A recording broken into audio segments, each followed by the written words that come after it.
4 days before I was supposed to walk down the aisle, I discovered my entire wedding had been canceled. It was not a hacker. It was my own mother. She forged my signature, convinced that losing $50,000 would force me to crawl back and beg for her help. She wanted me humiliated and broken, but on my wedding day, she was the one walking into a trap. It was my own mother. She forged my signature, entirely convinced losing $50,000 would force me to crawl back and beg for her help. She wanted me humiliated and broken, but she had no idea that on my wedding day, the only one walking into a final trap would be her. My name is Chloe Watson. I am 31 years old, and I make my living as a claims analyst for Harbor and Rent Assurance in Asheville, North Carolina. My entire professional life revolves around assessing damage, reviewing policy limits, and determining fault. I spend 40 hours a week looking at the wreckage of other people's lives and figuring out exactly where the structural integrity failed. Yet, when it came to the foundation of my own family, I was completely blind to the rot creeping up the walls. I really should have seen the collapse coming. It happened on a quiet Tuesday evening. My boyfriend, Ronan Hale, and I were sitting on the scuffed hardwood floor of the bungalow we had spent the last 8 months renovating with our own hands. We were exhausted, covered in a thin layer of drywall dust, eating pad thai straight out of the cardboard takeout containers.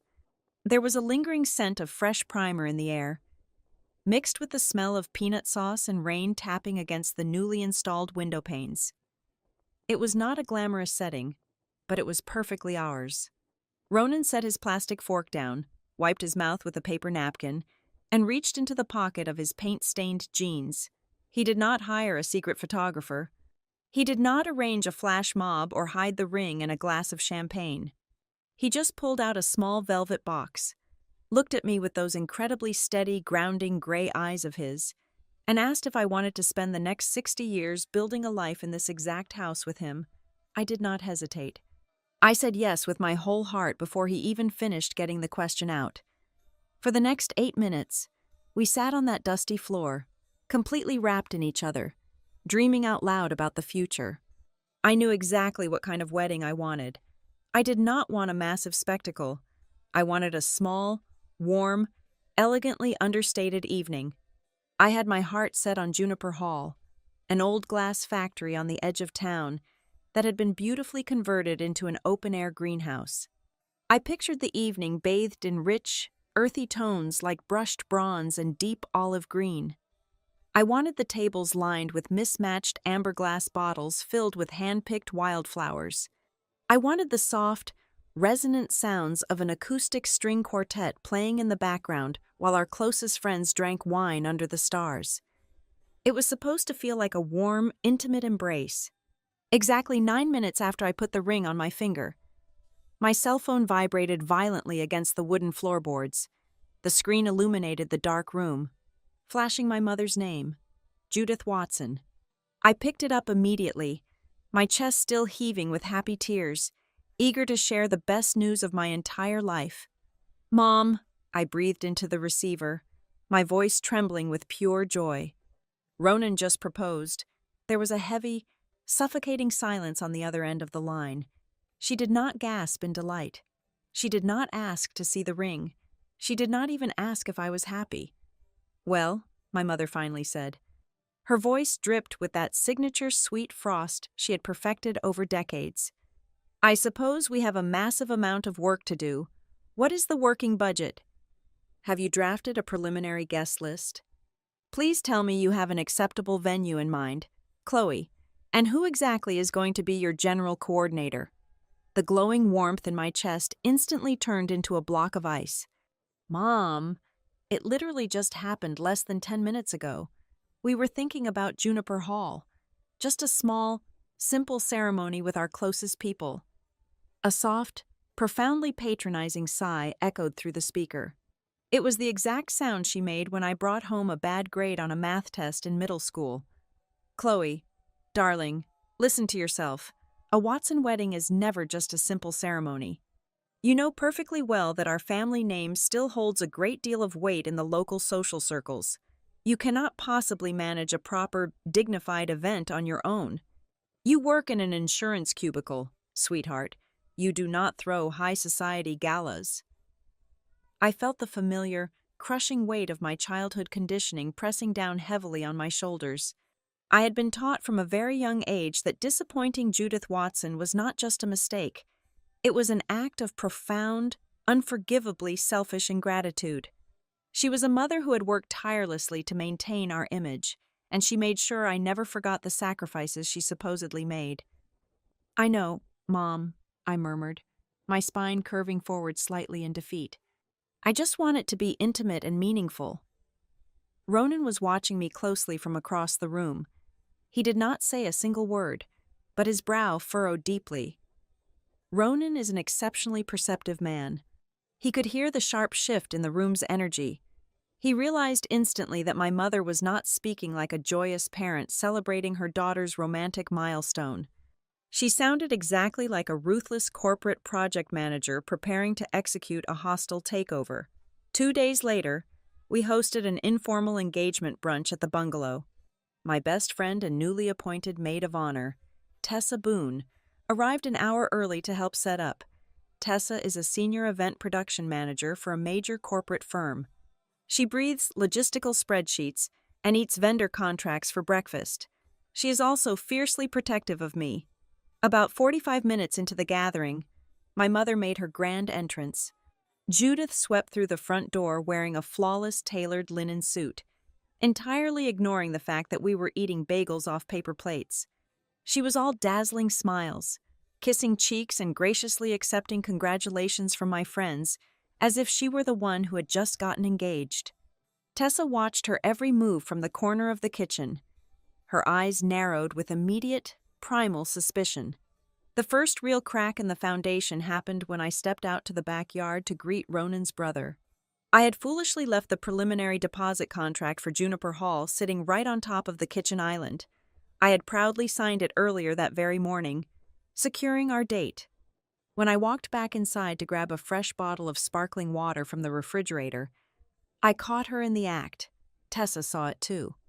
My mother was standing over the kitchen island, holding her sleek silver smartphone directly over my paperwork. With practiced, terrifying stealth, she snapped a clear, high-resolution photograph of the contract. I knew exactly what that lens was capturing: the vendor contact details, the strict payment schedule, and my authorized signature at the bottom. She swiftly slipped the phone back into her designer leather purse before she even realized Tessa was staring a hole right through her skull. "Just keeping a little record for the family scrapbook," my mother said smoothly. She did not miss a single beat, completely unfazed by Tessa's furious glare. Tessa crossed her arms tightly across her chest, her posture rigid and combative. "That is a legally binding financial document, Mrs. Watson. It is not a photograph of a wedding cake." My mother ignored Tessa's comment entirely. She turned her dazzling, dangerous smile directly onto me, stepping forward to gently cup my face. "Chloe, sweetie, there is simply too much on your plate right now with your demanding little job and this house renovation. Let me just help you with the first few calls.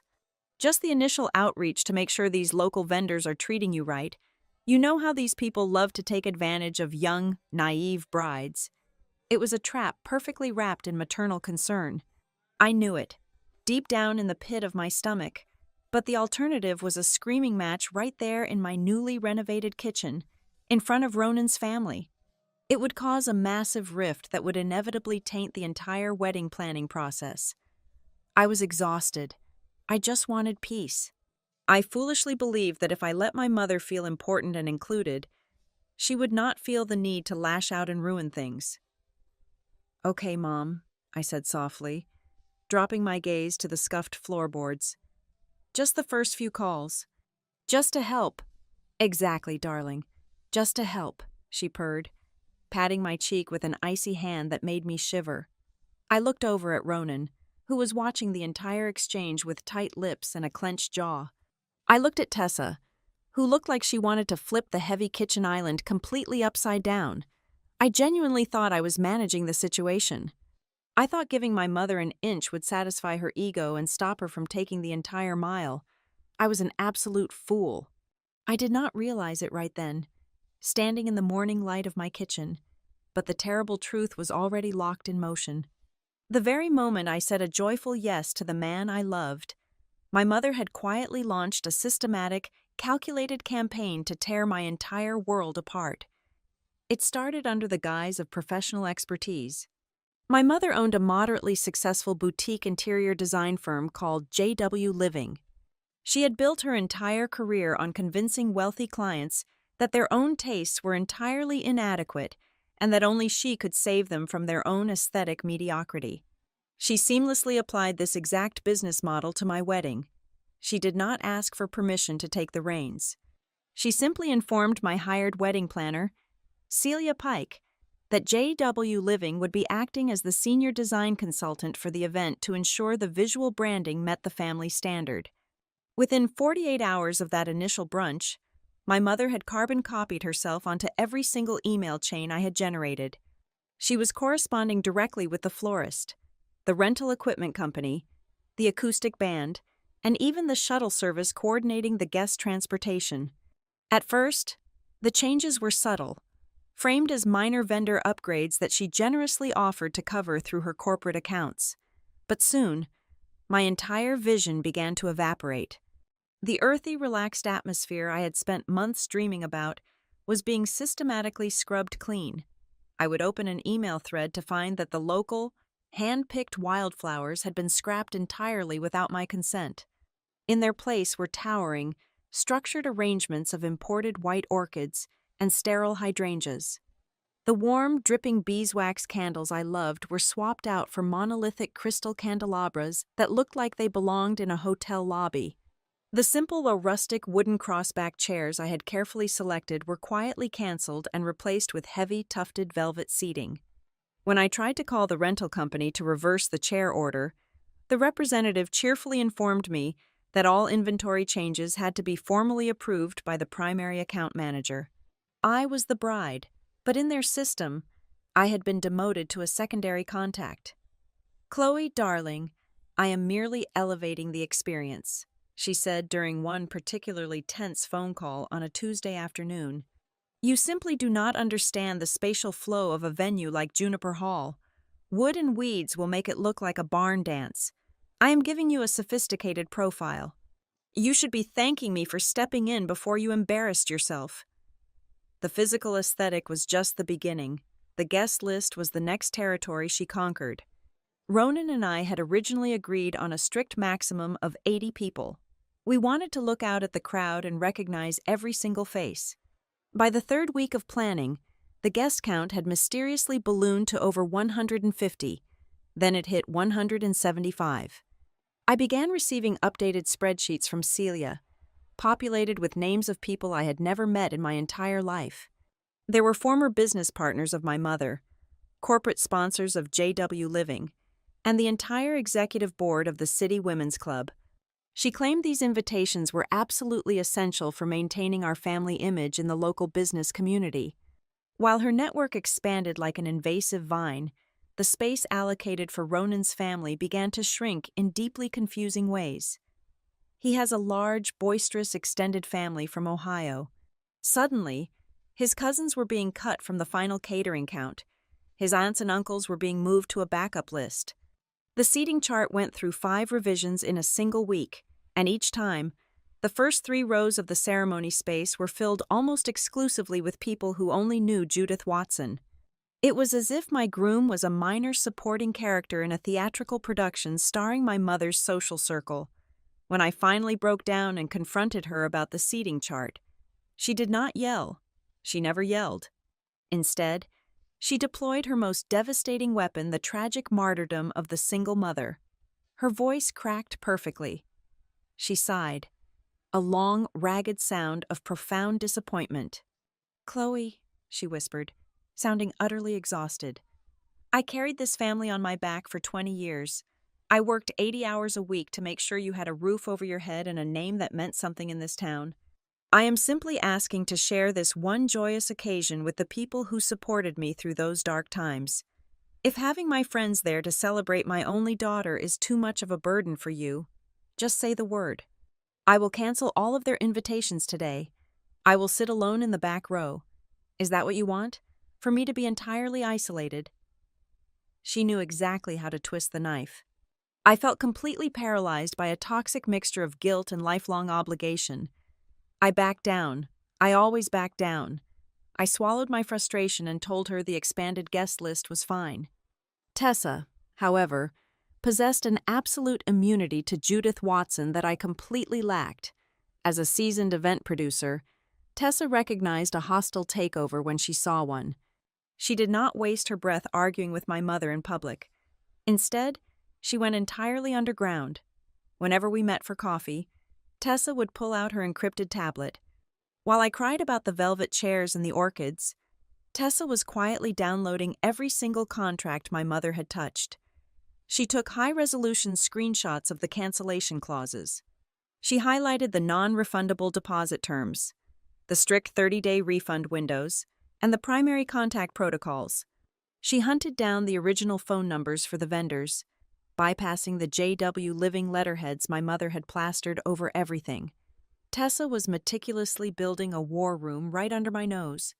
Ronan was the one who spotted the most insidious detail of all. We were sitting on the sofa late one Friday night, reviewing a catering invoice that had somehow doubled in price. Ronan leaned closer to the glowing screen. His brow furrowed deeply. He pointed his index finger at the top right corner of the document. Under the primary contact section, there was an email address I did not recognize. It used my first and last name, followed by the word weddings, but the domain belonged entirely to my mother's design firm. "Chloe, did you set this up?" Ronan asked, his voice low and incredibly tight. "Because this implies you work for her company, and it routes all communication directly to her servers." I called my mother immediately, my heart pounding against my ribs. She answered on the second ring, sounding utterly unfazed. "Oh, it is just a work backup account, sweetie," she lied effortlessly. "Celia's emails were bouncing back from your personal address because of those massive attachment sizes. I just set up a quick forwarding alias on my server to make sure no important design documents slipped through the cracks. It is purely administrative. Do not worry your pretty head about it. Let me handle the boring technical details." I wanted to believe her. I desperately wanted to believe that my mother was simply an overbearing perfectionist who lacked basic boundaries, but the cold, hard reality was beginning to seep through the walls of my denial. Every altered contract, every replaced flower, every stranger added to the guest list was a calculated move. She was not trying to help me build a beautiful wedding. She was systematically locking me out of my own event. She was positioning herself as the sole authority, the only signatory, the singular voice that the vendors listened to. The control had been completely and totally transferred. She was holding all the keys, and I was just a guest at an event bearing my name. It began not with a loud argument, but with a quiet invitation. On a Tuesday afternoon, my mother called Ronan directly, entirely bypassing me. She suggested they meet for lunch at a very high-end French bistro downtown. She framed it as a necessary step, a quiet conversation between adults, before he officially merged his entire life with our family. Ronan agreed, assuming it was a standard, albeit slightly formal, mother-in-law bonding effort. He arrived 10 minutes early.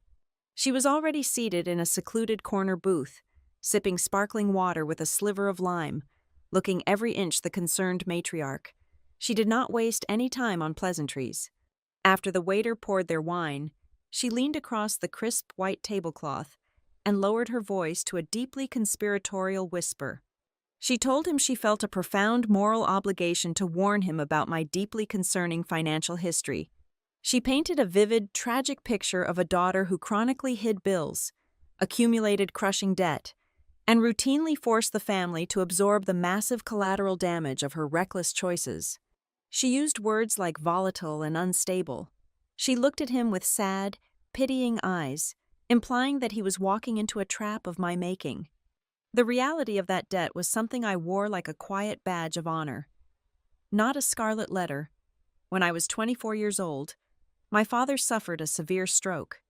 I took out personal loans, maxed out multiple credit cards, and drained my meager savings to cover the specialized rehabilitation facilities that my mother flatly refused to pay for.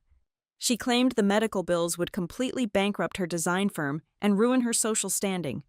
I worked 3 jobs for 5 straight years to pay off every single cent of that medical debt so my father could learn how to walk again. I settled the final balance over 2 years ago. Yet, sitting in that dim bistro, my mother weaponized the darkest, most painful chapter of my life, twisting an act of desperate love into a fundamental character flaw. Ronan did not take the bait. He knew exactly where that money had gone because I had told him everything on our 3rd date. He sat there, carefully cutting his steak, his expression completely unreadable. He did not defend me loudly or cause a public scene.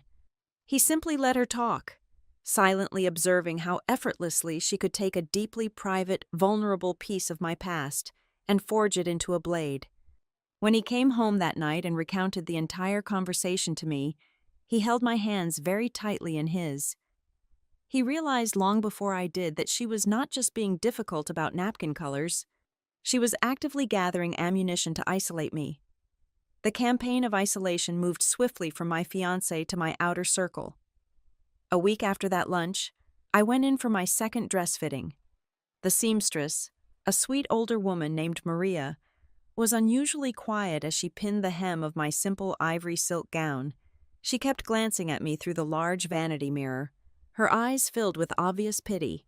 Finally, she stopped pinning, stood up, and placed a gentle hand on my arm. She asked, in a very soft, hesitant voice, if the wedding was being indefinitely postponed. My heart slammed violently against my ribs. I asked her why she would ever think that. Maria looked away, nervously smoothing the silk fabric. She told me my mother had stopped by the shop 2 days prior. She had looked incredibly distressed, sighing heavily while inspecting my veil, and casually mentioned to the staff that the family was dealing with some severe, unexpected internal issues that might force a massive change of plans. I brushed it off to Maria with a forced, bright laugh, blaming it on typical wedding stress, but my hands were shaking so badly I could barely unbutton my dress to take it off. The whispers did not stop at the bridal boutique. They followed me right into the fluorescent-lit hallways of Harbor and Wren Assurance. The very next morning, at exactly 9 o'clock, I received an urgent calendar invite for a mandatory meeting with the head of human resources. I sat in a stiff leather chair while the director, looking deeply uncomfortable, explained that they had received a bizarre, anonymous phone call. A woman had contacted the main reception desk, claiming to be a concerned local vendor, and specifically asked if I was currently under any sort of internal financial investigation by the company. The caller heavily implied that my employment status was precarious due to extremely poor personal judgment. I felt all the blood drain entirely from my face. I had to sit in that corporate office and explain to human resources that I was going through a highly contentious family dispute regarding my upcoming wedding, and the call was likely a malicious harassment tactic. They were sympathetic, noting my flawless professional record over the past 4 years, and closed the inquiry immediately, but the damage was absolutely done. I walked out of that office feeling dirty, exposed, and intensely paranoid. My mother was no longer just controlling the seating chart.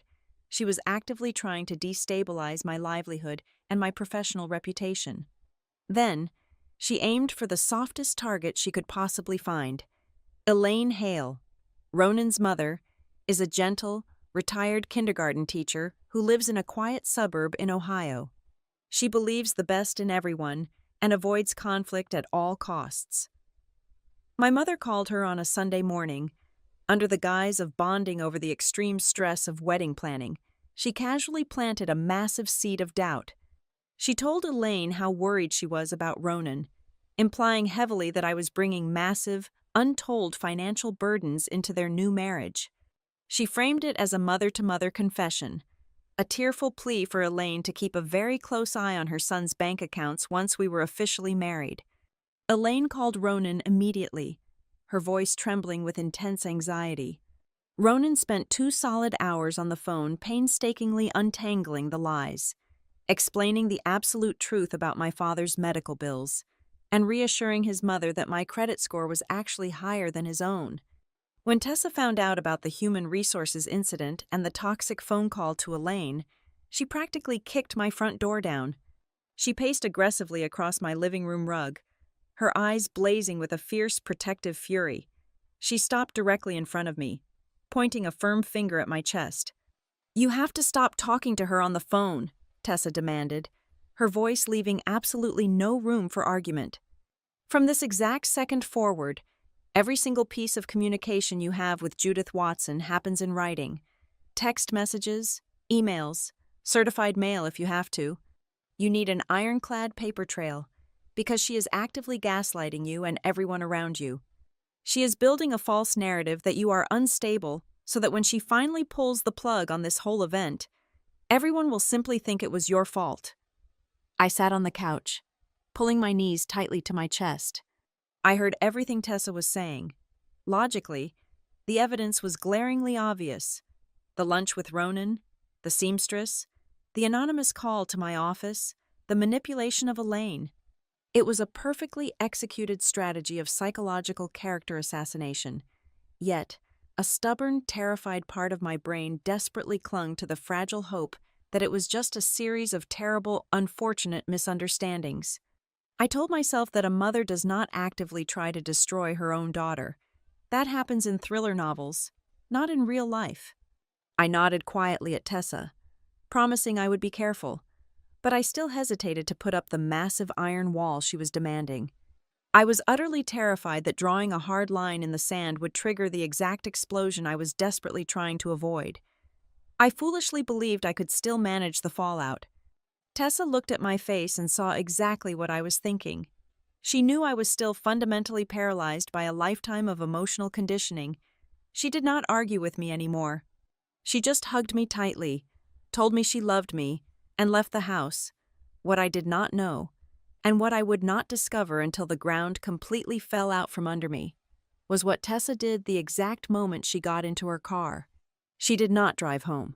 She pulled into a quiet parking lot, opened her laptop, and initiated a massive contingency plan.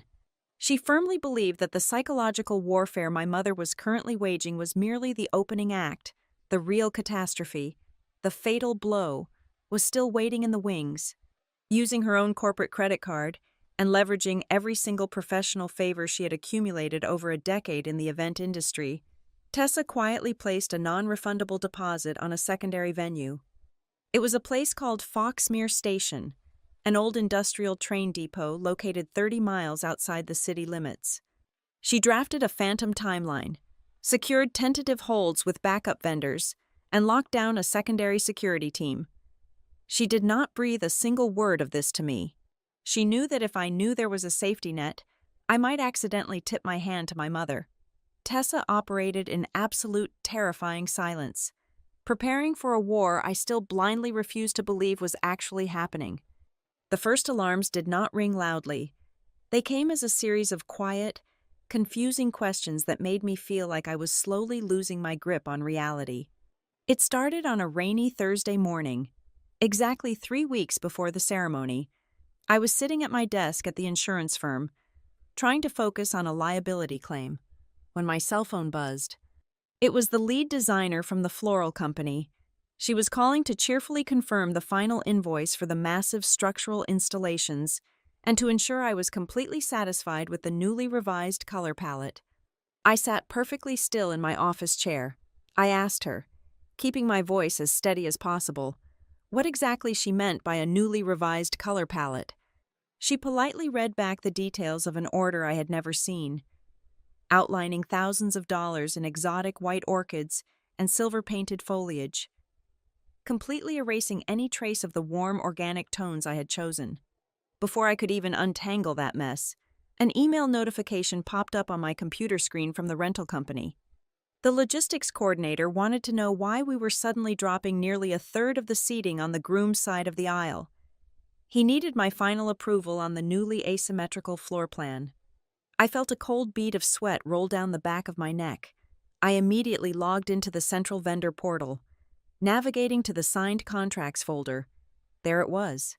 A legally binding change order document, authorizing a massive reduction in chairs for Ronan's family, and right at the bottom was my signature. It was a perfectly executed digital signature, bearing my exact name, time-stamped at 2 o'clock in the morning on a Tuesday.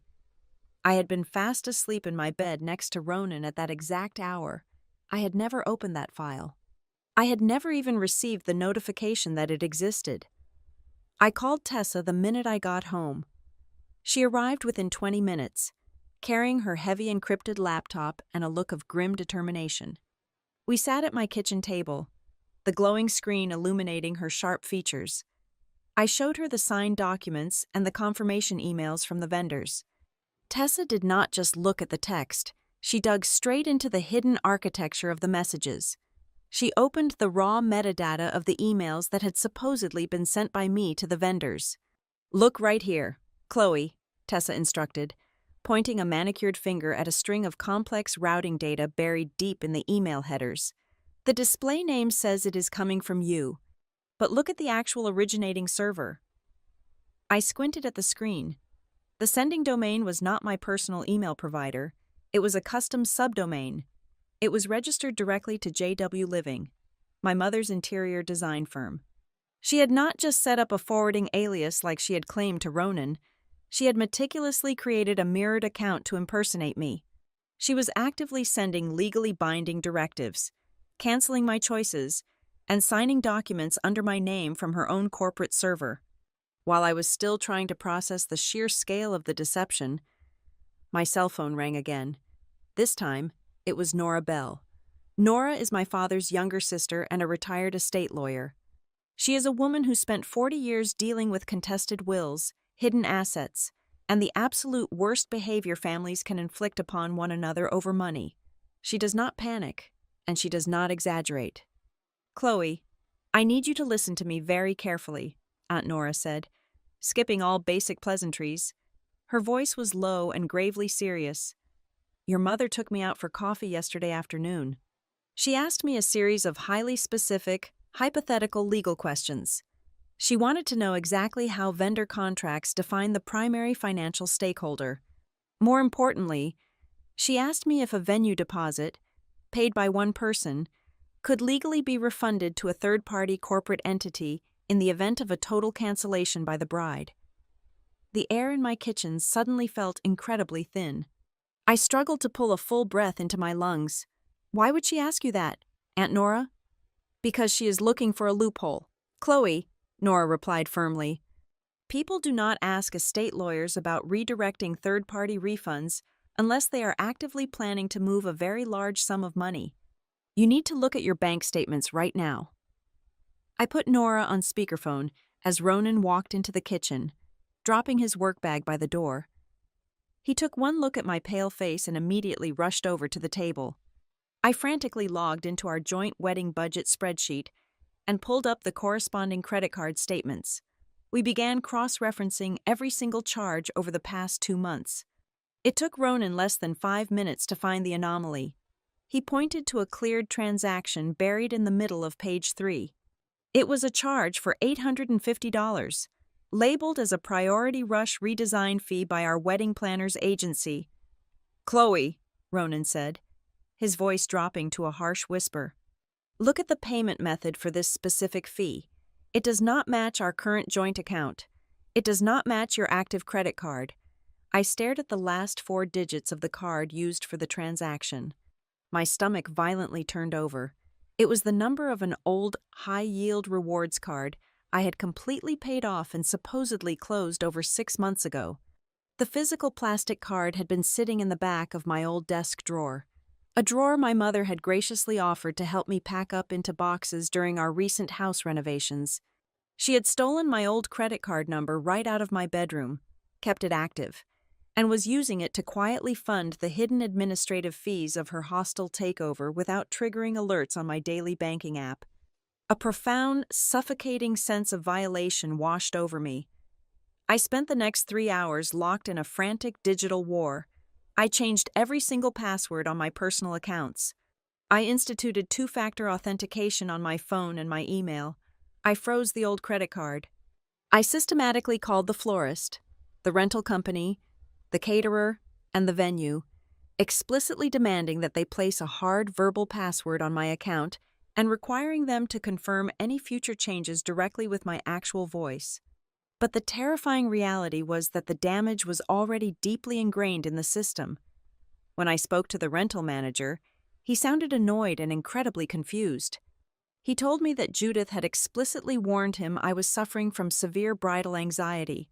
She had preemptively told all the vendors that my erratic behavior might lead me to suddenly change my mind or lock my accounts, and that they should gracefully ignore my panic and simply defer to her corporate office for the final, rational decisions. She had built a perfect psychological firewall around her actions. She had positioned herself as the only stable, reliable adult in the room. Later that night, long after Tessa had gone home to her war room, Ronan and I sat in the dark living room. The only light came from the street lamp outside our window. I was exhausted, crying silent tears into the shoulder of his shirt. Tessa had called him privately while I was in the shower. I knew this because Ronan told me the truth the moment I walked out. He looked at me with an intensity that broke my heart. "Tessa wanted me to be completely straight with you, and she is entirely right," Ronan said softly, stroking my damp hair. "Chloe, you have to stop looking at this as a disagreement over flowers or a mother who just wants to show off her wealth. This is not a family conflict anymore. This is a premeditated, highly organized campaign of total control. She is systematically stripping away your authority, your money, and your reputation." I closed my eyes, squeezing them shut as hard as I could, desperately trying to block out the undeniable evidence. A small, pathetic, deeply ingrained part of me still clung to the absolute final shred of hope. I wanted to believe that she was just a ruthless perfectionist. I wanted to believe that she simply could not stand the idea of a Watson wedding looking anything less than $1 million magazine spread. I told Ronan that maybe she just wanted to force my hand on the aesthetics. I told him that a mother, no matter how controlling or narcissistic, would never actually destroy her own child's wedding day. I held on to that fragile, naive hope for exactly 2 more days. It completely shattered the moment I logged into my synchronized calendar app to check the timing for the final dress fitting. A new, automatically synced event had populated on my schedule, pulled from the fake email address she had been using to impersonate me. It was a confirmed appointment with the general manager of Juniper Hall.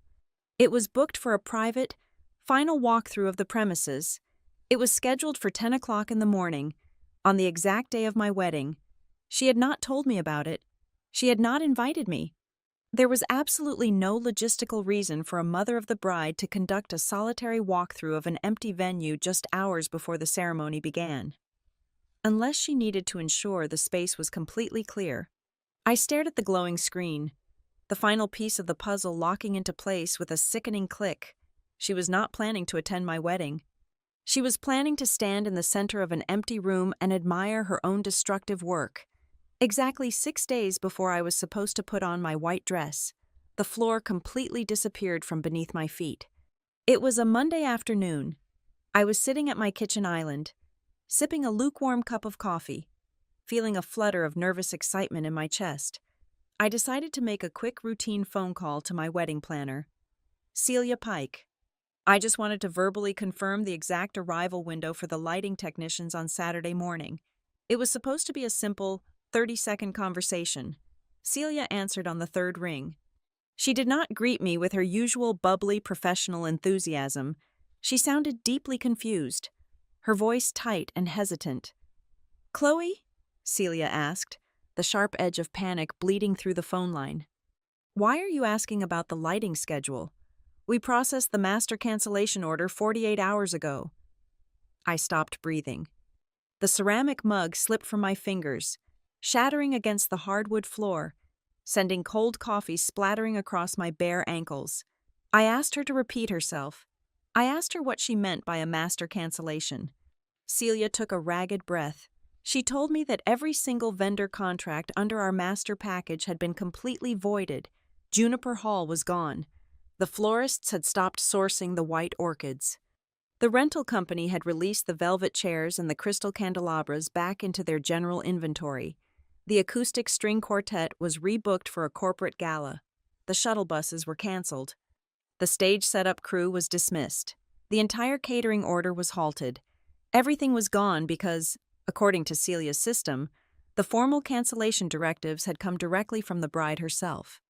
My vision blurred at the edges. I dropped to my knees amidst the broken ceramic shards, frantically pulling up the centralized vendor portal on my laptop.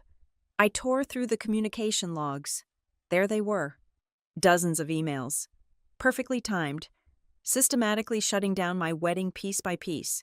They were terrifyingly flawless. The messages bore my exact digital signature. They used my specific email signature block. They even mimicked my specific professional cadence, using phrases like, "per our previous discussion," and "please confirm receipt," language I used every single day at the insurance firm. My mother had not just forged my name. She had studied my written voice for months to perfectly impersonate me. I asked Celia about the money. I knew we had transferred tens of thousands of dollars into the master account. Celia explained, her voice trembling with pity, that a significant portion of the funds was permanently lost due to the strict 30-day cancellation penalties. However, the remaining balance, the heavily negotiated refund credits, had not simply vanished. The emails from my fraudulent account had explicitly requested that all remaining funds be redirected and dispersed via certified checks to a new secondary vendor. They were entirely pending release to JW Living. I disconnected the call. I did not cry. I was entirely consumed by a cold, blinding terror. I picked up my phone and dialed my mother's number. It was the first time in my entire life I had ever called her with pure, unfiltered rage burning in my throat. She answered immediately, her tone breezy and perfectly collected. "Hello, darling," she sang into the receiver. "How is your Monday?" "What did you do?" I demanded, my voice shaking so violently the phone rattled against my ear. "You canceled the venue. You canceled the flowers. You canceled everything. You stole my wedding." I braced myself for her usual tactics. I expected her to play the victim, to feign absolute ignorance, to spin a wild lie about a massive vendor bankruptcy or a tragic administrative error. But the gaslighting had stopped. She did not deny a single thing. "I did what had to be done, Chloe," Judith said. Her voice was no longer sweet. It was dead, flat, and absolute. "I would rather tear this entire event down to the studs than watch you throw your life away on a mediocre performance. You were completely embarrassing this family. You forged my signature. You diverted the refunds to your own business," I screamed, the raw sound tearing at my vocal cords. "I am reclaiming my own investment," she replied icily. "Ronan is entirely inadequate. He is a contractor with a modest bungalow and a hopelessly common background. He is not of the caliber for the Watson family. I tried to elevate this pathetic little party into something respectable, but you fought me at every single turn.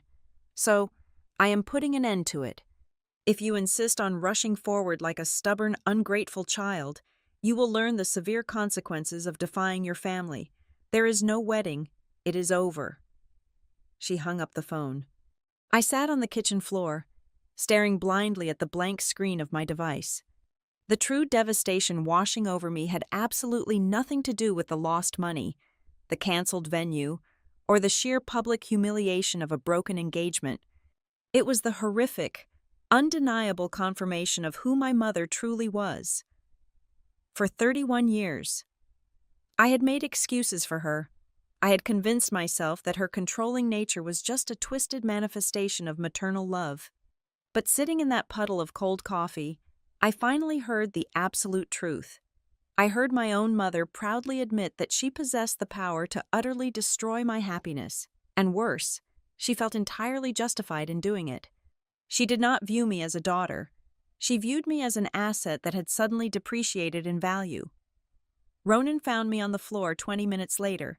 He did not ask what happened. He took one look at my face, gently pulled me into his arms, and let me sob until I physically could not produce another tear. What struck me the most in that moment was his profound stillness. He did not rage.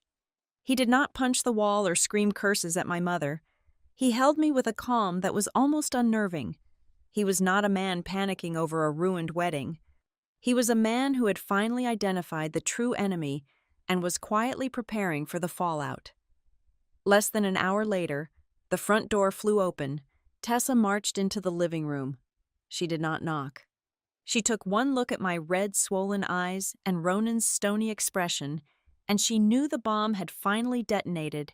She dropped her heavy leather bag onto the coffee table with a loud thud. She pointed a sharp, commanding finger directly at my face. "I need exactly 24 hours, Tessa said, her voice cracking like a whip through the heavy silence of the room. "You are not going to call another vendor. You are not going to post a single sad, cryptic message on social media. You are not going to answer any phone calls from your extended family. And most importantly, you are going to have no contact at all with Judith Watson. She needs to believe she has completely broken you. She needs to believe she has won." I looked at Tessa, my mind numb, my body exhausted. I asked her what the point of fighting was if the venue was already gone and the money was locked in a corporate dispute. Tessa did not answer me immediately. Instead, she unclasped the heavy brass buckles of her leather briefcase. She pulled out a massive, thick binder, overflowing with color-coded tabs, printed contracts, and architectural floor plans. She slammed it down onto the coffee table right in front of me. Tessa looked me dead in the eye, a fierce, unapologetic grin slowly spreading across her face. "Chloe," Tessa said, tapping the heavy binder with her knuckles. "I did not wait until today to start saving this wedding." Tessa flipped the heavy cover of the binder open. The very first page was a glossy, high-resolution photograph of a place I had never seen before. It was an absolutely stunning space. It was not a polished greenhouse like Juniper Hall. It was an old, beautifully weathered freight train depot called Foxmere Station. The structure was a magnificent skeleton of raw steel beams, exposed red brick, and massive, floor-to-ceiling glass panes that let the natural light pour into the cavernous room. It possessed an industrial, grounded soul that instantly resonated with me. It was not delicate or fragile. It was incredibly strong, built to withstand heavy burdens, and it felt exactly like the kind of place where I wanted to start my marriage. "I secured the lease on this property 3 weeks ago," Tessa stated, her voice entirely devoid of panic. "I paid the holding fee out of my own corporate account because I knew your mother was systematically dismantling your original plan. Foxmere is ours for the entire weekend." I stared at the photograph, completely paralyzed. Tessa turned the page. The next section was a meticulously color-coded spreadsheet. She had not just found a backup venue, she had quietly assembled an entire shadow army. She had secure holds placed with an independent florist, a boutique catering company, a lively jazz trio, a documentary-style photographer, a dedicated setup crew, and a highly professional private security firm. "Every single vendor on this list is completely loyal to me," Tessa explained, tapping the paper with a manicured fingernail.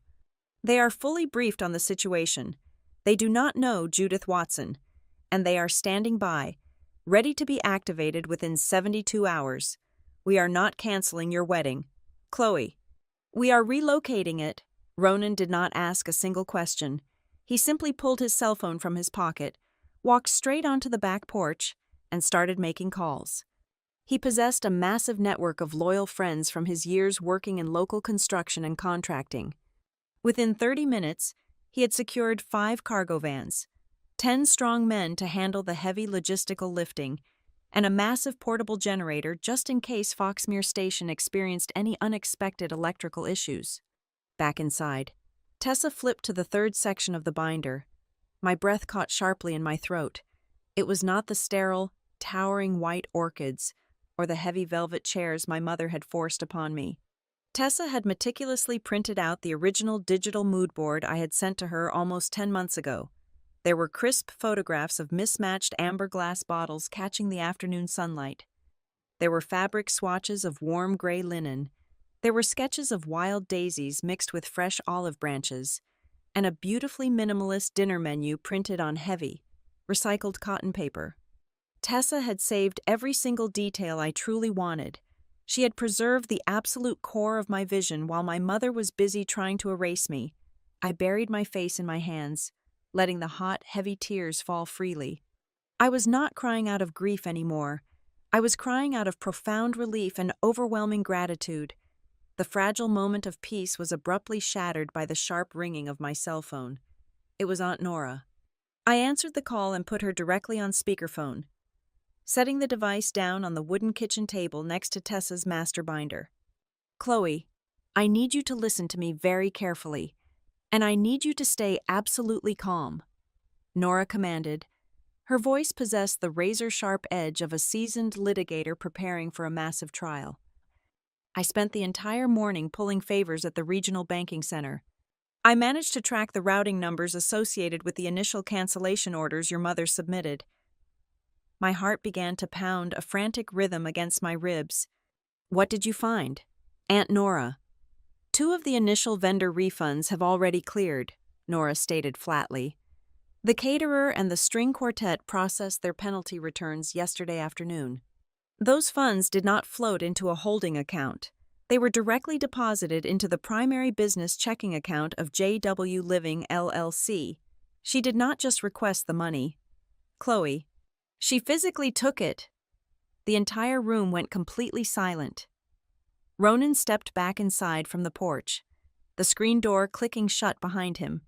He looked at the phone, his jaw locked tight. "That is fraud," Ronan said, his voice dangerously low. "That is straight theft." "It is exactly that," Nora confirmed. "She forged your digital signature to cancel the contracts, and she intentionally diverted your personal funds into her corporate entity. This completely removes the situation from the realm of an emotional family dispute over wedding aesthetics. Your mother has committed a documented, highly traceable financial crime." A sudden, blinding surge of adrenaline rushed through my veins. The lifetime of conditioning, the deeply ingrained instinct to keep the peace and swallow my anger, completely evaporated. I grabbed my car keys off the kitchen counter. I wanted to drive straight to her pristine, perfectly decorated office downtown. I wanted to kick the glass door open, slam the bank statements onto her polished mahogany desk, and demand she look me in the eye and explain why she stole from her own daughter. Tessa shot out of her chair and physically blocked the front door. She grabbed my shoulders, her grip tight and unyielding. "Absolutely not," Tessa ordered, staring fiercely into my eyes. "If you drive down there right now and scream at her, you will lose the only major advantage we currently possess. Right now, Judith firmly believes she has won. She thinks you are sitting on this floor, crying, entirely defeated. If you tell her we know about the routed money, she will immediately log into her servers. She will delete the forged email accounts. She will falsify new invoices to make the refunds look like legitimate design consultation fees. She will call every single vendor in town and spin a story that makes you look completely insane. You cannot give her the chance to burn the evidence." I stood there, my chest heaving, the keys digging painfully into the palm of my hand. I knew Tessa was absolutely right. My mother was a master manipulator. If she smelled smoke, she would burn the entire forest down to cover her tracks. Ronan gently placed his hand over mine, prying the metal keys from my rigid fingers. He pulled me away from the door and wrapped his arms around my waist, anchoring me completely. "Chloe, look at me," Ronan said softly. I lifted my chin, meeting his steady, unwavering gaze. "For your entire life, you have acted as the human shield for her terrible behavior. You have absorbed her insults. You have covered up her manipulations, and you have constantly bent over backwards to protect her from the consequences of her own actions. I need you to promise me something right now. I need you to promise me that you are done protecting her." He was asking me to sever the heaviest chain I had ever carried. He was asking me to stop being the compliant, terrified daughter and finally let the terrible weight of my mother's choices fall squarely onto her own shoulders. I took a deep, shuddering breath. I looked at the man who was fighting so fiercely to build a life with me, and I looked at the best friend who had single-handedly built a fortress to protect my joy. "I promise," I whispered, the words tasting like pure freedom on my tongue. "I am done." I walked back over to the kitchen table. Nora had emailed over a series of formal legal affidavits, detailing the timeline of the forged signatures and the unauthorized redirection of my personal funds. I sat down in the wooden chair, picked up a heavy black pen, and carefully read through every single line of the documents. My hand did not shake. I signed my actual name, pressing the ink firmly into the paper. I authorized Nora to begin compiling the evidence for a formal civil action, to be filed the moment the wedding weekend concluded. I handed the signed papers to Tessa, who carefully slid them into a secure plastic sleeve at the back of her master binder. I looked out the kitchen window at the bright afternoon sun. For the very first time in my 31 years of life, I was making a massive, life-altering decision without seeking Judith Watson's approval, without fearing her retaliation, and without begging for her permission. I was going to marry the love of my life in exactly 6 days, surrounded by wild daisies and amber glass, and my mother was never going to know a single thing about it. My mother was a woman who fundamentally misunderstood silence. To her, silence from an opponent always meant total unconditional surrender. Because I had not called her back screaming into the telephone, because I had not posted a frantic, emotionally devastated manifesto on the internet. She assumed I was lying in a dark room, completely crushed under the weight of her absolute authority. Believing she had successfully broken my spirit and taught me a permanent lesson, Judith decided it was the perfect time to collect her public sympathy. She began her victory lap with a highly calculated digital performance. On Tuesday morning, precisely 4 days before the ceremony was supposed to happen, my social media feeds became a curated exhibition of her fabricated grief. She posted a long, melancholic status update featuring a professionally shot, black-and-white photograph of a lone, drooping white rose. The caption was an absolute masterpiece of manipulative vague-booking. She wrote extensively about the profound, excruciating agony of watching a beloved child make deeply immature financial decisions. She asked her hundreds of followers for their thoughts and prayers as she navigated the incredibly heavy burden of a heartbroken mother trying her best to clean up a disastrous, humiliating mess. Within a 2-hour period, the comments section flooded with her high society friends offering their blind support and validating her entirely fictional suffering. She did not stop at the public internet. She started reaching out directly into the guest list. She sent private, hushed messages to the distant relatives and the affluent socialites she had forced onto the roster. She adopted a tone of tragic confidentiality, heavily implying that the wedding might be severely delayed or completely canceled due to my erratic, unstable behavior. She planted the seed perfectly, making absolutely sure that when Saturday arrived and the doors of Juniper Hall remained permanently locked, everyone would blame the ungrateful bride, not the devoted mother. Her arrogance rapidly escalated from the digital world to the physical one. On Wednesday afternoon, I was sitting at my desk when the internal phone line buzzed. It was the front lobby receptionist. Her voice was uncomfortably high-pitched and strained. She informed me that my mother was currently standing in the center of the main atrium, causing a highly unusual disturbance. I walked out of my office and stood quietly on the second-floor mezzanine, looking down at the expansive marble lobby of Harbor and Wren Assurance. Judith was wearing a pristine cashmere coat, speaking in an artificially loud, dramatic whisper to the terrified young woman behind the security desk. "My daughter is experiencing a severe psychological break due to wedding stress," my mother announced, ensuring her voice carried toward the nearby elevators where several of my colleagues were standing. "She is completely incapable of managing her daily affairs right now. I need you to immediately route any incoming calls from event vendors, florists, or caterers directly to my personal cell phone. We must intercept these triggers to prevent her from totally collapsing at her desk. It was a calculated, devastating strike aimed directly at my professional credibility. Fortunately, the Human Resources Director, who already had a formal file regarding her previous anonymous harassment call, intervened before I even had to walk down the stairs. He politely but firmly escorted my mother out of the revolving glass doors, explicitly threatening to involve building security if she ever returned to the premises. I stood there, gripping the cold glass railing, my face burning with a profound, suffocating humiliation. A week ago, that level of public embarrassment would have sent me into a desperate spiral of apologies. Now, it only hardened the ice running through my veins. It was the absolute, undeniable proof that she wanted me entirely destroyed. While my mother was busy digging my grave in public, I was quietly solidifying my actual family in private. That same evening, Ronan and I drove over to the boutique hotel where his mother, Elaine Hale, had just checked in for the wedding week. Elaine had been quietly wavering. She loved me, but my mother's insidious, poison-laced phone calls had planted genuine, terrifying seeds of doubt in her mind regarding my financial stability and my basic honesty. I did not offer Elaine an emotional plea or a tearful defense. I offered her the absolute, documented truth. We sat at the small round table in her hotel room, and I placed a heavy dark blue binder right in front of her. It contained every single medical bill from my father's severe stroke, the original loan agreements, the grueling payment schedules for my 3 separate jobs, and the final, certified letters proving that every single account was completely paid in full and permanently closed years ago. Elaine put on her reading glasses and meticulously reviewed the documents.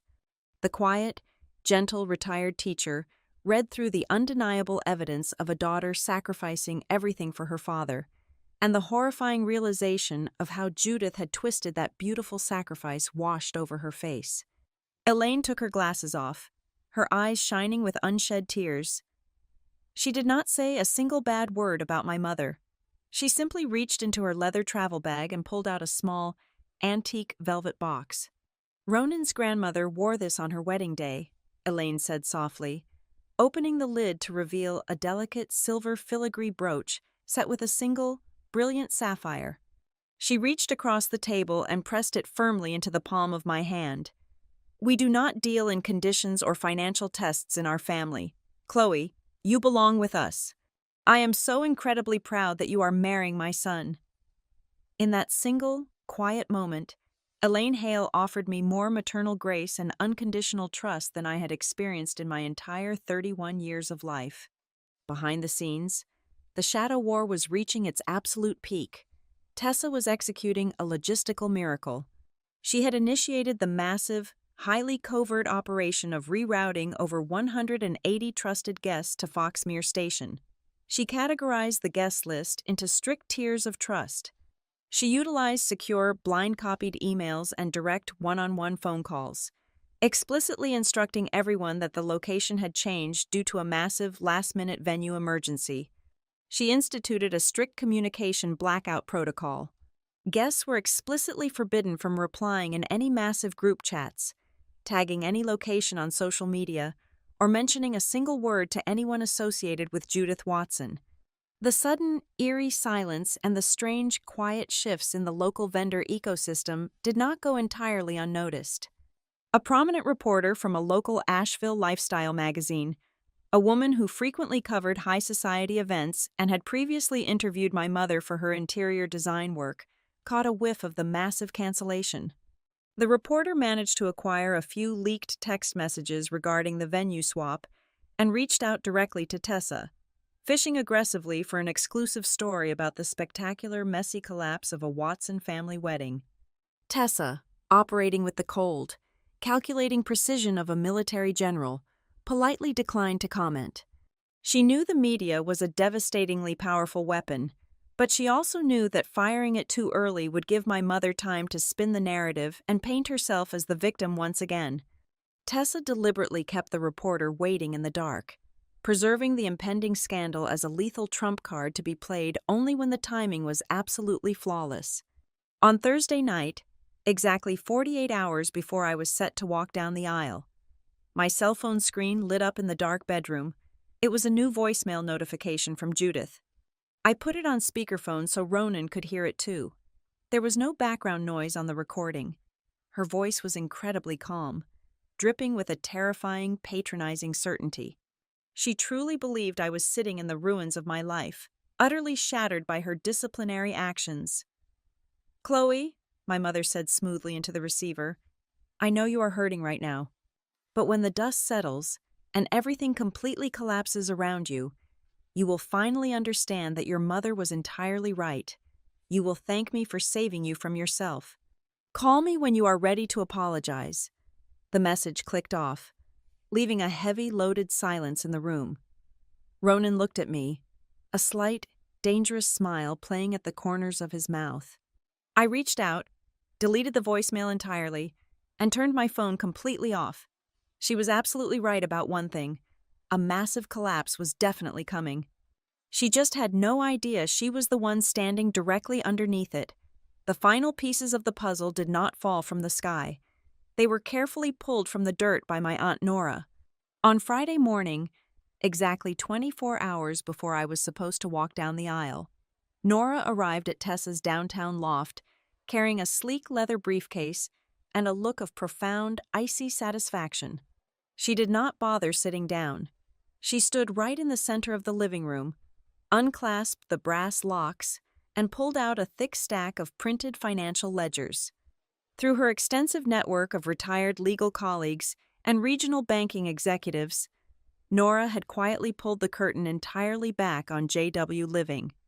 The pristine, high society facade my mother projected to the world was completely rotting from the inside out. Her boutique interior design firm was bleeding money at a catastrophic rate. The rent on her glamorous downtown studio space was over 3 months past due. Even worse, the bank had unexpectedly called in a massive 6-figure home equity line of credit early, demanding immediate repayment that she simply did not possess. "Look at the dates, Chloe," Nora instructed, sliding a highlighted spreadsheet across the glass coffee table. The vendor penalty refunds from the caterer and the string quartet cleared into her corporate account on Tuesday morning. By Wednesday afternoon, those exact funds were wired directly to a commercial real estate holding group to cover her delinquent studio rent. She did not cancel your wedding purely out of spite or because she thought Ronan was beneath our family. She canceled your wedding because she was drowning in debt, and she needed your deposit money to throw herself a lifeline. The revelation hit me like a physical blow to the chest. For my entire life, I had believed my mother's cruelty was born from an obsessive, twisted desire for perfection. I thought she ruined things because they did not meet her impossible standards. But this was so much colder, so much more pathetic. She was willing to completely destroy the most important day of my life just to cover her own financial incompetence. The realization stripped away the last lingering shred of guilt I held. I was not a daughter defying a loving mother. I was a victim quietly cornered by a desperate thief. While we were reviewing the bank logs, Tessa's phone buzzed on the kitchen counter. It was a direct call from the general manager of Juniper Hall. Tessa put it on speakerphone. The manager sounded deeply uncomfortable. He explained that Judith had called him 3 times that morning, aggressively demanding a physical paper check for the remaining $6,000 in floral and structural decor credits. She had explicitly requested to meet him at the venue at exactly 3:30 in the afternoon on Saturday to finalize the heartbreaking paperwork and close the account completely. Nora let out a low, sharp laugh. It was a sound devoid of any humor. "That is the key," Nora said, her eyes gleaming with the predatory focus of a master litigator. "We do not have to drag her into a confrontation. We do not have to trick her into showing up. If Judith firmly believes there is one last paycheck sitting on a table waiting for her, she will eagerly walk right through the front doors of Juniper Hall completely on her own." Tessa did not waste a single second.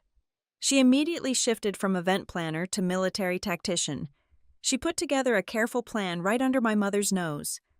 Tessa explicitly instructed the venue manager to agree to the meeting.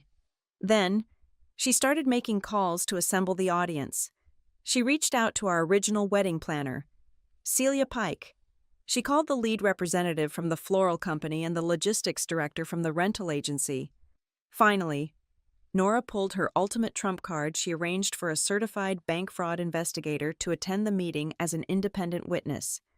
They scheduled the grand final refund authorization signing for 3:30 in the afternoon on my wedding day, right in the main glass conference room of Juniper Hall, to ensure nothing could possibly go wrong. Tessa spent the rest of the afternoon building a massive paper trail. She sat at her computer, printing every single document we had collected over the past week. She printed the raw metadata from the fake email address. She printed the forged digital signatures side by side with my actual legal signature. She printed the authorized bank transfer logs, the recorded cancellation receipts, and the call logs showing exactly when my mother had contacted the various vendors posing as my primary coordinator.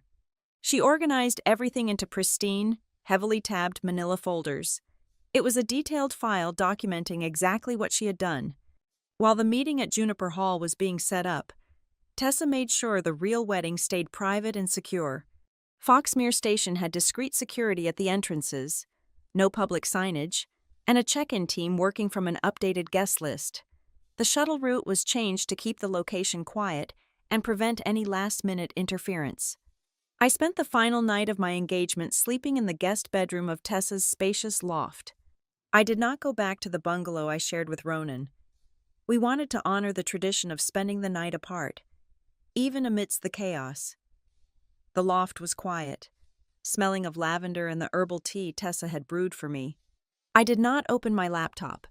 I did not check my social media feeds to see if my mother had posted any more tragic, fabricated stories about my supposed mental collapse. My cell phone remained entirely powered down, locked securely inside my overnight bag. I lay in the dark, staring up at the high industrial ceiling, listening to the distant hum of the city traffic below. I expected to feel terrified. I expected to feel the familiar suffocating grip of anxiety that always accompanied any conflict with my mother, but my chest felt incredibly light. For the first time in 31 years, my mind was entirely clear, entirely focused on the man I was going to marry in less than 24 hours. I was not thinking about the velvet chairs, or the white orchids, or the socialites who would not be attending. I was just thinking about Ronan, standing under a massive glass roof, waiting for me. Every single gear had clicked perfectly into place. The board was set. The pieces were locked. Somewhere across the city, my mother was likely picking out a flawless designer coat, practicing her deeply solemn, grieving expression in the mirror. She truly believed she was going to spend her Saturday afternoon collecting the final thousands of dollars from the ashes of my ruined life, standing victorious in an empty room, waiting for me to ultimately break down and beg for her forgiveness. She was entirely convinced she had successfully orchestrated my spectacular fall. She had no idea she was walking straight into the consequences of her own actions. The morning of my wedding broke with a brilliant, unseasonable warmth. The sky over North Carolina was a piercing cloudless blue, carrying the crisp scent of pine and drying dew. By the time the sun was fully above the horizon, Tessa's backup plan was already in motion. Deep in the secluded woods, 30 miles outside the city, over 180 trusted friends and family members were safely unloaded from unmarked private shuttles. They were ushered through the heavy steel doors of Foxmere Station, completely shielded from the chaos my mother thought she had orchestrated. When I finally stepped out of the bridal suite and looked down from the iron mezzanine, my breath completely left my lungs. The space was profoundly, achingly beautiful. It possessed a raw, grounding magic that far exceeded any sterile, magazine-ready version my mother had tried to force upon me. Sunlight poured heavily through the massive, slanted glass roof of the old freight depot, casting long, golden geometric shadows across the original brick floors. Strings of delicate, warm-toned fairy lights were woven tightly around the black iron beams overhead, creating the illusion of a sky full of captured stars. Below, the long communal dining tables were draped in soft, heavy gray linen. Instead of towering, intimidating floral structures that blocked conversation, The centerpieces were low, sprawling, and beautifully wild. There were clusters of fresh white daisies, sprigs of fragrant rosemary, and sprawling branches of silver-green olive leaves. Nestled between the greenery were dozens of mismatched amber glass bottles, glowing warmly from the light of hand-poured, honey-colored beeswax candles. It was exactly the vision I had held in my heart for nearly a year. It was a space that felt like a deep, collective exhale. I walked slowly down the iron staircase, trailing my fingers along the railing, and approached the nearest dining table. Tessa was standing there, making a micro-adjustment to a folded linen napkin. She stepped aside and gestured silently toward the place setting. I looked down and felt hot. Thick tears well up instantly in my eyes. Resting perfectly on the center of the dark ceramic plate was a simple, heavy cotton menu card. Tessa had not just recreated the meal plan. She had dug through her digital archives and found the exact, slightly imperfect typewriter font I had selected for my very first mood board. She had saved the color codes, the spacing, and the specific texture of the paper. Looking at that small piece of cardstock, I felt a profound sense of restoration. For months, my mother had systematically tried to erase my identity, replacing my choices with her own corporate branding until I barely recognized my own wedding.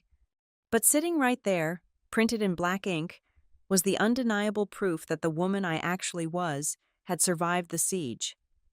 An hour later, I retreated back to the suite to put on my dress. I did not have a chaotic, screaming room full of frantic bridesmaids. I had Tessa, quietly managing the radio earpiece for the security detail, and Elaine Hale. Elaine stood behind me as I stepped into the simple, flowing ivory silk gown. Her hands were incredibly gentle, weathered from years of teaching kindergarten, as she carefully guided the delicate pearl buttons through their loops down the small of my back. She did not criticize my posture. She did not offer unsolicited advice about my hair. She did not treat my body like a mannequin being prepped for a high society window display. She just smoothed the heavy silk over my shoulders and kissed my cheek softly.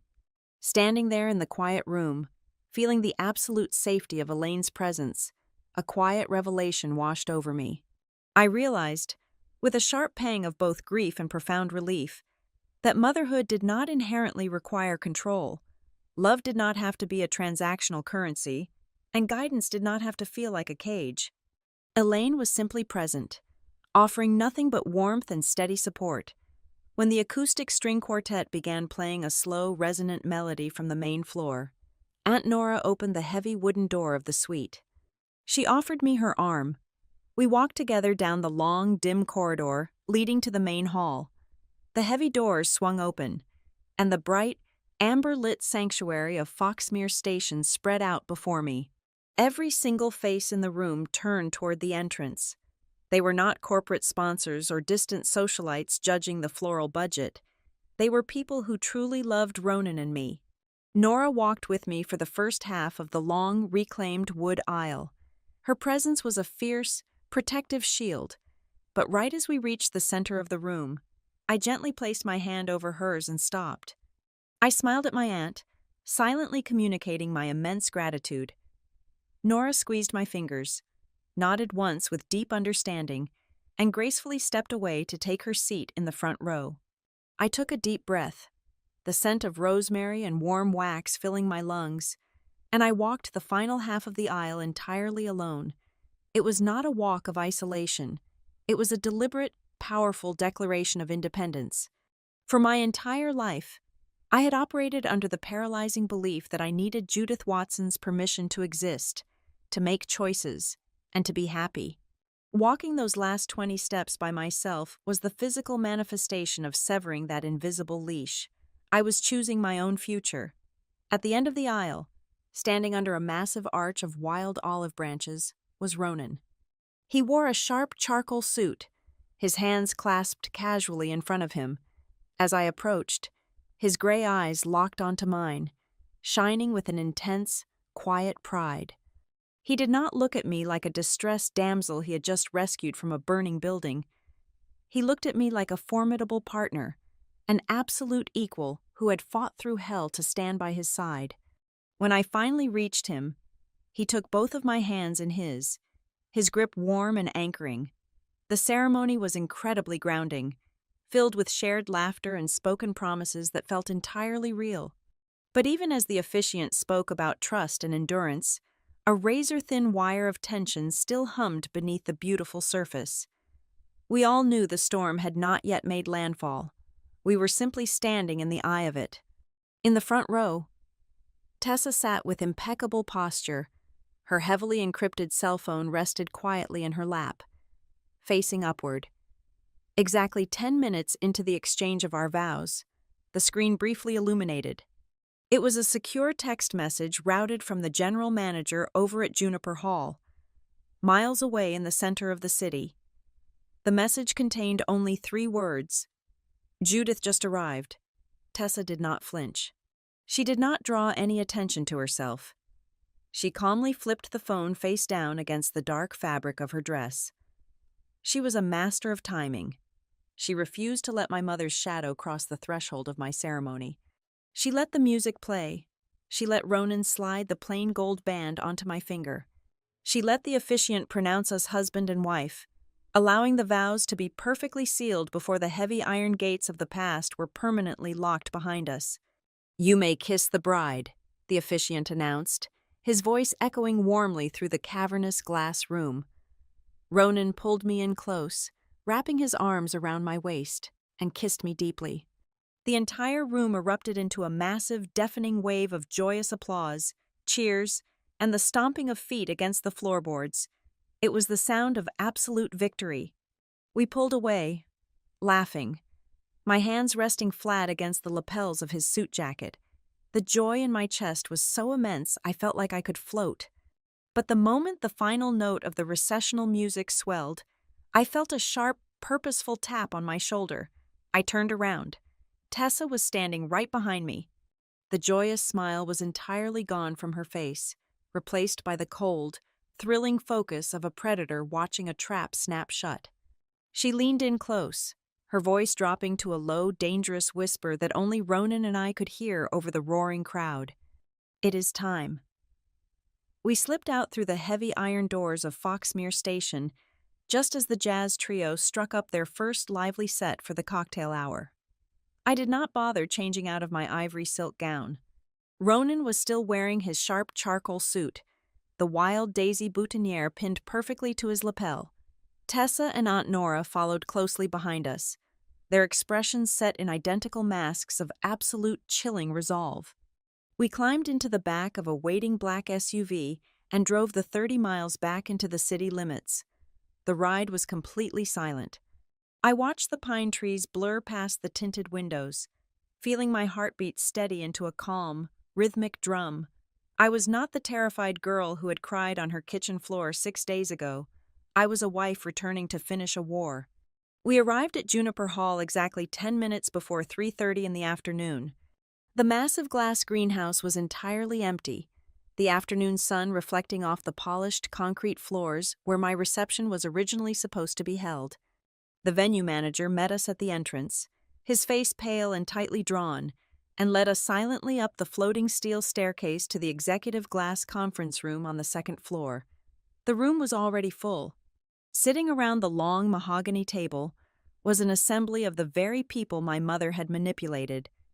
Celia Pike, my former wedding planner, sat near the head of the table, clutching a thick manila folder. Next to her was the lead representative from the floral company and the logistics director from the rental agency. At the far end sat a sharp-eyed man in a navy suit, the certified bank fraud investigator Nora had brought in, seated right beside a highly aggressive civil litigation attorney.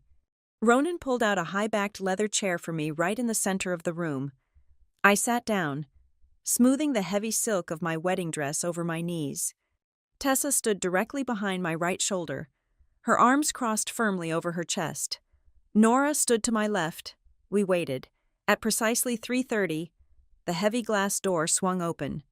Judith Watson walked into the room wearing a flawless, sharply tailored emerald green coat, carrying her designer leather handbag. Her chin was tilted high, her lips pressed into a thin, somber line, perfectly performing the role of the tragic, long-suffering matriarch, arriving to sweep up the final ashes of her daughter's mistakes. She expected to find the venue manager holding a certified paper check. Instead, she found me sitting in my wedding dress, with every professional she had misled already waiting in the room. My mother stopped completely dead in her tracks.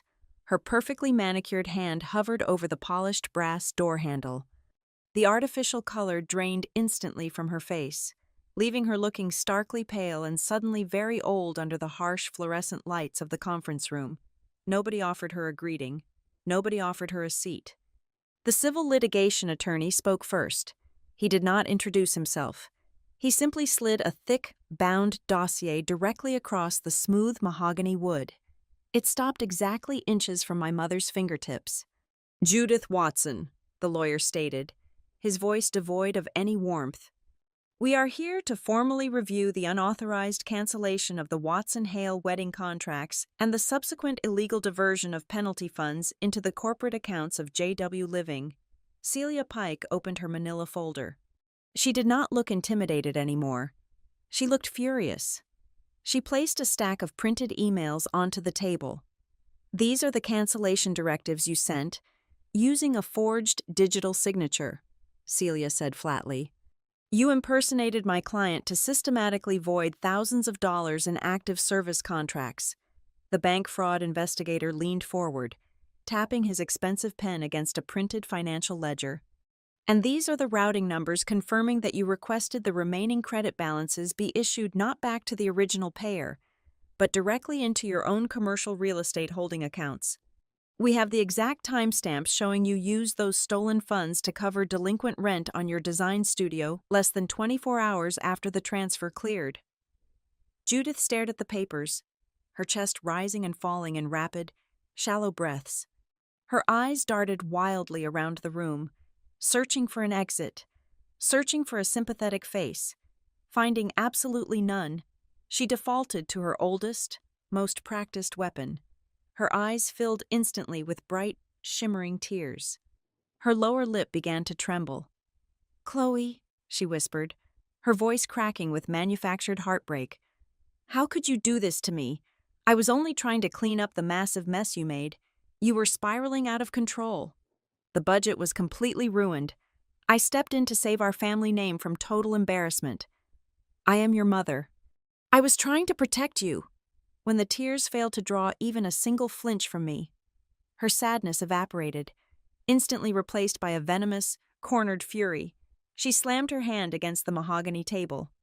"You incredibly ungrateful little girl," she spat, her voice echoing sharply against the glass walls.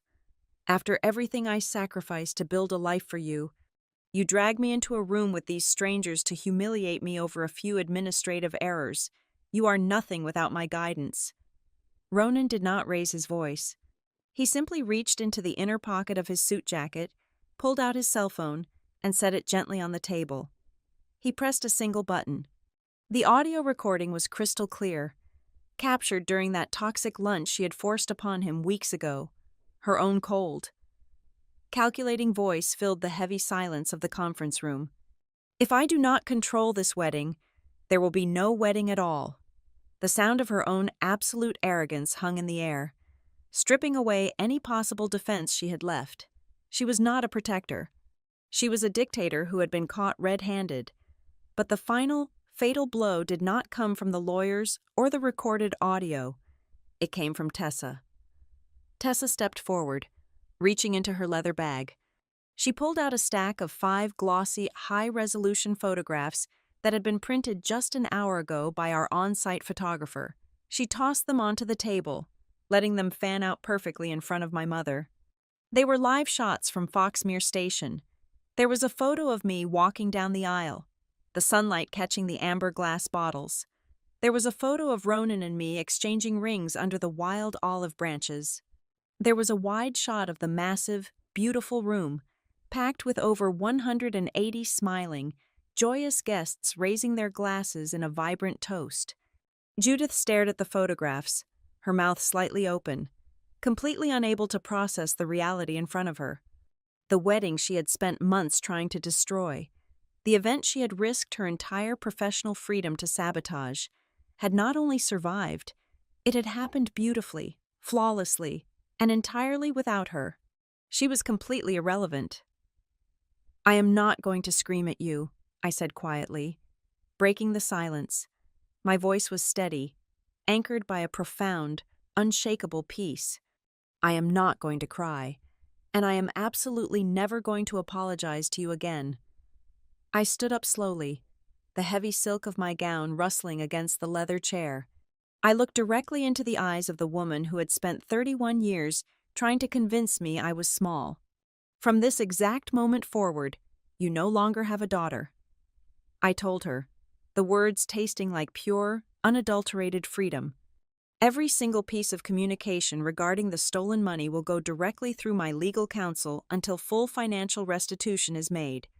You no longer have the right to step into my life, my home, or my marriage under the guise of a mother's permission. We are done." I did not wait for her to formulate a response. I did not give her the space to launch into another desperate, theatrical performance. I simply turned my back on her and walked toward the glass door. Ronan stepped right beside me, his hand resting warmly on the small of my back. Tessa and Nora gathered their files and followed us out, leaving Judith Watson standing completely alone in a silent, empty glass room, surrounded by nothing but the damning evidence of her own destruction. We drove back to Foxmere Station just as the sun began to dip below the horizon, painting the sky in deep, bruised shades of violet and gold. When we pushed through the heavy iron doors, the jazz band was playing a slow, soulful melody. The room was bathed in the warm, dripping honey light of 100 beeswax candles. The crowd parted, cheering softly. As Ronan led me directly to the center of the wooden dance floor, he pulled me close, his arms wrapping tightly around me, and we began our first dance. I buried my face against his chest, listening to the steady, reassuring rhythm of his heart. For the very first time in my entire life, I was not holding my breath, waiting for the floor to drop out from underneath me. I was simply moving to the music, surrounded by absolute love, finally existing in a beautiful, hard-won freedom that belonged entirely to me. Thank you so much for listening to my story today, and I would love to know where you are tuning in from, so please drop your location in the comments below to connect and share your thoughts.